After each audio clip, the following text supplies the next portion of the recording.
কিভাবে কোরআন প্রথম বইয়ে রূপ পেল?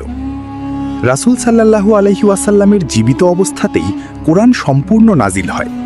তখন সাহাবীরা কোরআন মুখস্থ করতেন এবং খেজুর পাতা, হাড়, চামড়া এগুলোতে লিখেও রাখতেন। কিন্তু রাসূল সাল্লাল্লাহু আলাইহি ওয়াসাল্লামের ইন্তেকালের পর ইয়ামামার যুদ্ধে অনেক হাফেজ শহীদ হন। তখন হযরত উমর রাদিয়াল্লাহু তাআলা আনহু চিন্তিত হয়ে হযরত আবু বকর রাদিয়াল্লাহু তাআলা আনহুকে কোরআন এক জায়গায় সংকলনের পরামর্শ দেন। এরপর যুবক সাহাবী যায়েদ ইবনে সাবিত রাদিয়াল্লাহু তাআলা আনহুর নেতৃত্বে শুরু হয় ইতিহাসের অন্যতম গুরুত্বপূর্ণ কাজ, কোরআন সংকলন। প্রতিটি আয়াত যাচাই করা হয়, লিখিত ও মুখস্থ দুইভাবে।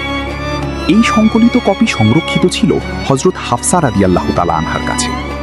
পরবর্তীতে হযরত ওসমান রাদিয়াল্লাহু তাআলা আনহুর সময় একাধিক কপি তৈরি করে মুসলিম বিশ্বের বিভিন্ন স্থানে পাঠানো হয়, যাতে সবাই একইভাবে কোরআন তিলাওয়াত করতে পারে।